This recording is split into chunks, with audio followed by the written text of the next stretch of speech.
Hello guys, welcome back again. Today we will discuss about types of hybridisation. इससे पहले हम discuss कर चुके हैं हाइब्रिडाइजेशन क्या होता है और हाइब्रिडाइजेशन का बर्थ कैसे हुआ था। आज हम डिस्कस करेंगे कि टाइप्स ऑफ हाइब्रिडाइजेशन कौन कौन से होते हैं विद एग्जांपल। तो चलिए शुरू करते हैं।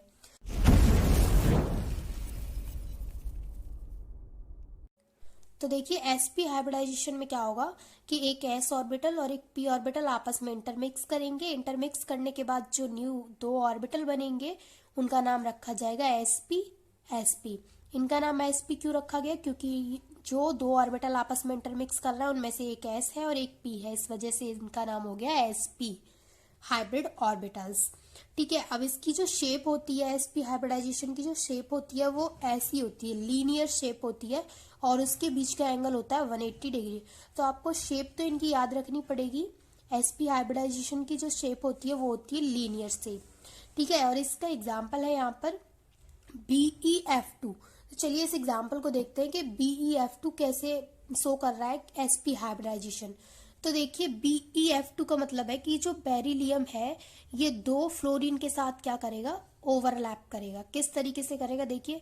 तो सबसे पहले जब हमने वैलेंस बॉन्ड थ्योरी पढ़ी थी तो वहां पर हमने पढ़ा था कि जब भी ओवरलैपिंग होती है तो उसके लिए इनकम्प्लीट ऑर्बिटल्स होने चाहिए।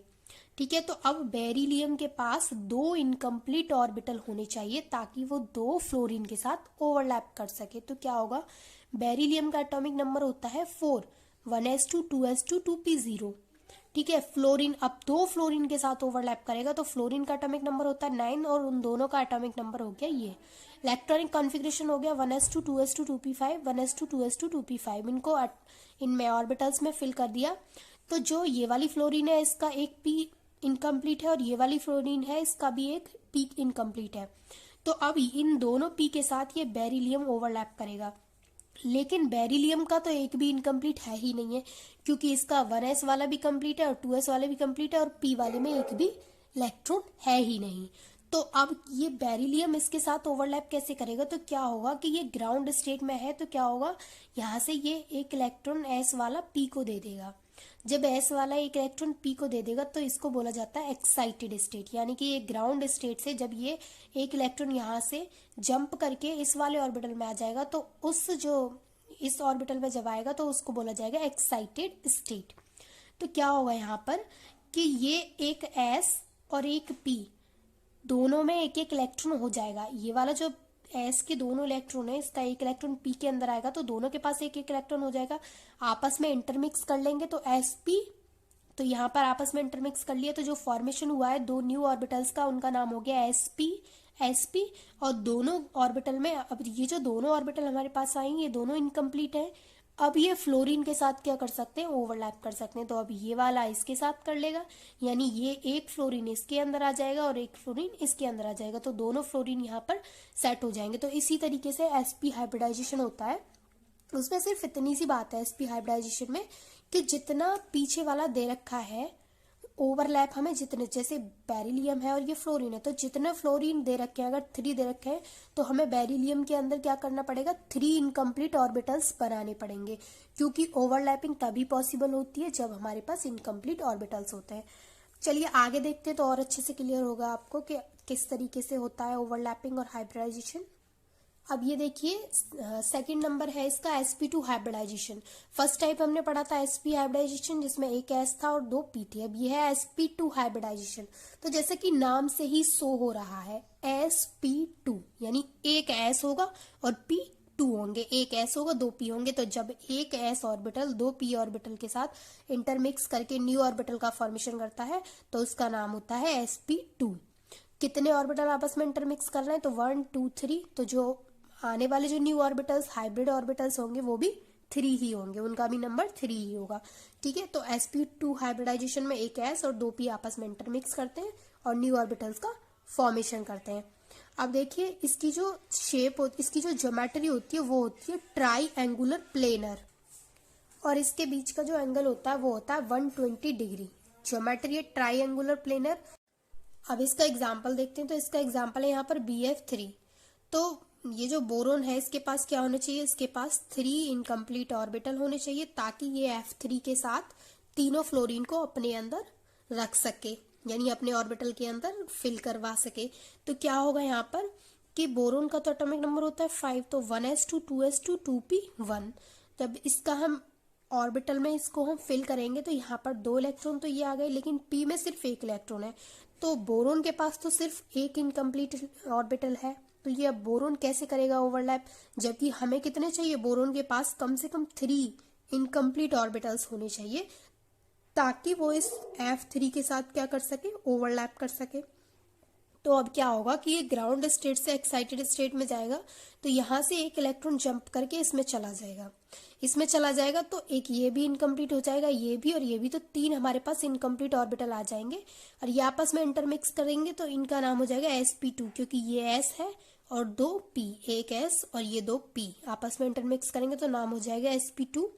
अब हमारे पास 3 इनकम्प्लीट ऑर्बिटल्स हैं जिनको हम ओवरलैप करा सकते हैं फ्लोरीन के साथ। तो ये वाला फ्लोरीन इसमें आ जाएगा, ये वाला फ्लोरीन इसमें आ जाएगा और ये वाला फ्लोरीन इसमें आ जाएगा। इस तरीके से ये आपस में ओवरलैप कर लेंगे। तो BF3 का फॉर्मेशन कैसे होता है, इसी तरीके से होता है। और BF3 के बीच में कौन सा हाइब्रिडाइजेशन होता है, sp2 हाइब्रिडाइजेशन होता है, क्योंकि एक s और 2 p आपस में इंटरमिक्स होकर के न्यू ऑर्बिटल्स का फॉर्मेशन करते हैं जिनका नाम हो गया sp2।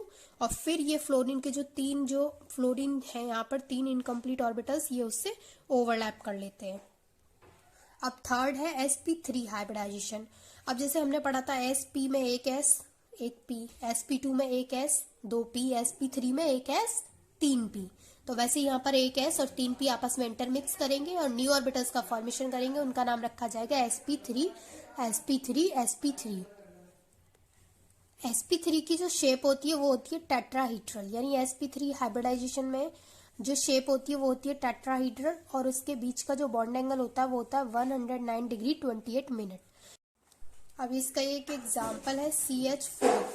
तो कार्बन के पास कितने इनकम्प्लीट ऑर्बिटल होने चाहिए, 4 इनकम्प्लीट ऑर्बिटल होने चाहिए ताकि वो 4 हाइड्रोजन के साथ ओवरलैप कर सके और बॉन्ड का फॉर्मेशन कर सके।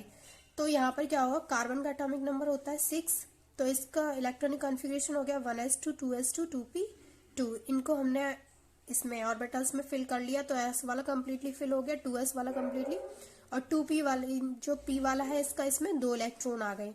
तो अब क्या होगा कि क्योंकि हमारे पास हमें चाहिए 4 इनकम्प्लीट ऑर्बिटल, लेकिन हमारे पास कार्बन के पास है सिर्फ 2 इनकम्प्लीट ऑर्बिटल, लेकिन हमें चाहिए 4 क्योंकि 4 हाइड्रोजन के साथ ओवरलैप करवाना है। तो क्या होगा कि हम इसका एक इलेक्ट्रॉन को ग्राउंड स्टेट में से एक्साइटेड स्टेट में पहुंचाएंगे तो ये जंप करके पहुंच जाएगा इस वाले में। तो यहाँ पर 4 1 2 3 4 ये जो 4 ऑर्बिटल्स है हमारे पास, ये कैसे बच जाएंगे, 4 ऑर्बिटल्स हमारे पास इनकम्प्लीट हो जाएंगे और इनका ऑर्बिटल का नाम हो जाएगा, क्योंकि एक s और 3p, तो sp3 इनका नाम हो जाएगा। और अब ये 4 जो ऑर्बिटल है हमारे पास इनकम्प्लीट, इनमें ये 4 हाइड्रोजन आ जाएंगे, एक हाइड्रोजन इधर, एक हाइड्रोजन इधर, एक हाइड्रोजन इधर और एक हाइड्रोजन इधर। तो इस तरीके से इनके बीच में क्या हो जाएगा, इनके बीच में sp3 हाइब्रिडाइजेशन हो जाएगा। फोर्थ हाइब्रिडाइजेशन है इसका sp3d हाइब्रिडाइजेशन। इसमें एक s है, 3p है, एक d है, तो sp3d हाइब्रिडाइजेशन बोला जाएगा। और ये 3p एक s और एक d आपस में इंटरमिक्स होंगे, न्यू ऑर्बिटल्स का फॉर्मेशन करेंगे और उनका नाम होगा sp3d। इसकी जो ज्योमेट्री होगी वो होगी ट्राइगोनल बाई पिरामिडल और इसके बीच का जो बॉन्ड एंगल होगा वो होगा 120 डिग्री। इसका एग्जाम्पल है यहाँ पर PCl5। तो अब PCl5 इसका एग्जाम्पल है। तो फॉस्फोरस के पास 5 इनकम्प्लीट ऑर्बिटल होने चाहिए ताकि वो 5 क्लोरीन के साथ ओवरलैप कर सके। तो फॉस्फोरस का इलेक्ट्रॉनिक कॉन्फ़िगरेशन करेंगे, क्योंकि उसका एटॉमिक नंबर होता है 15, तो ये आएगा इलेक्ट्रॉनिक कॉन्फ़िगरेशन, तो 3s 3p 3d। अब हमारे पास कितने हैं, सिर्फ हमारे पास है 3 और 4, हमारे पास सिर्फ 4 इनकम्प्लीट ऑर्बिटल है, लेकिन हमें चाहिए कितने, 5, क्योंकि क्लोरीन कितने हैं, 5। तो हम क्या करेंगे, अब हम यहाँ पर क्या करेंगे कि ये वाला जो इलेक्ट्रॉन है इसको ग्राउंड स्टेट से एक्साइटेड स्टेट में ले जाएंगे, तो यहाँ आ जाएगा, वो यहाँ पर आ जाएगा। तो क्या हो जाएगा, हमारे पास हो जाएंगे 5, 1 2 3 4 5, ये इस वाले में आएगा। तो हमारे पास क्या हो जाएंगे, हमारे पास 5 इनकम्प्लीट ऑर्बिटल हो जाएंगे और जिनका नाम हो जाएगा sp3d। 5 इनकम्प्लीट ऑर्बिटल हो गए हमारे पास, जिनका नाम हो गया sp3d। अब ये जो 5 क्लोरीन है ये यहाँ पर लग जाएगा, एक क्लोरीन यहाँ आ जाएगा, एक क्लोरीन यहाँ, एक क्लोरीन यहाँ, एक क्लोरीन यहाँ और एक क्लोरीन यहाँ इस तरीके से क्या हो जाएगा, PCl5 का फॉर्मेशन हो जाएगा। तो PCl5 के बीच में कौन सा हाइब्रिडाइजेशन होता है, sp3d हाइब्रिडाइजेशन होता है। किस तरीके से देखा, अभी हमने पूरा सॉल्व करके देख लिया, उसका ओवरलैपिंग करवा के सॉल्व करके देख लिया है। अब इसका फिफ्थ है sp3d2 हाइब्रिडाइजेशन। sp3d2 हाइब्रिडाइजेशन में एक S है, 3 P है, 2 D है। जैसा कि इसकी हेडिंग से ही पता चल जाता है, एक S, 3 P और 2 D आपस में हाइब्रिडाइजेशन करेंगे, ओवरलैप करेंगे, सॉरी इंटरमिक्स करेंगे। तो इंटरमिक्स करने के बाद जो न्यू ऑर्बिटल होंगे उनका नाम होगा sp3d2। इसकी जो ज्योमेट्री होगी वो होगी ऑक्टाहीड्रल और उसके बीच का जो बॉन्ड एंगल होगा वो होगा 90 डिग्री। तो इसका ये जो एग्जांपल है SF6, इसमें सल्फर का जो एटॉमिक नंबर होता है वो होता है 16। आप खुद से इलेक्ट्रॉनिक कॉन्फ़िगरेशन कीजिए। और सल्फर के पास 6 इनकम्प्लीट ऑर्बिटल होने चाहिए ताकि वो 6 फ्लोरीन के साथ ओवरलैप करके बॉन्ड का फॉर्मेशन करवा सके। तो अब आप क्या करेंगे, आप इसको ग्राउंड स्टेट से एक्साइटेड स्टेट में लेके जाएंगे, उसके बाद इनको ओवरलैप करवाएंगे। तो आप इसको खुद से करके देखिएगा, नहीं समझ में आता तो पुराने एग्जाम्पल को फिर से देखना, फिर आपको अच्छे से क्लियर हो जाएगा। अब इसका 6th एग्जाम्पल है, 6th जो टाइप है वो है sp3d3 हाइब्रिडाइजेशन। इसमें क्या होगा, इसमें एक s ऑर्बिटल, 3p ऑर्बिटल और 3d ऑर्बिटल आपस में इंटरमिक्स करके न्यू ऑर्बिटल्स का फॉर्मेशन करेंगे और उनका नाम होगा sp3d3। इसकी जो ज्योमेट्री होती है वो होती है पेंटागोनल बाइपिरामिडल इस तरीके की, और इसके बीच में बॉन्ड एंगल होता है 72 डिग्री एंड 90 डिग्री का। इसका एग्जाम्पल है यहाँ पर IF7।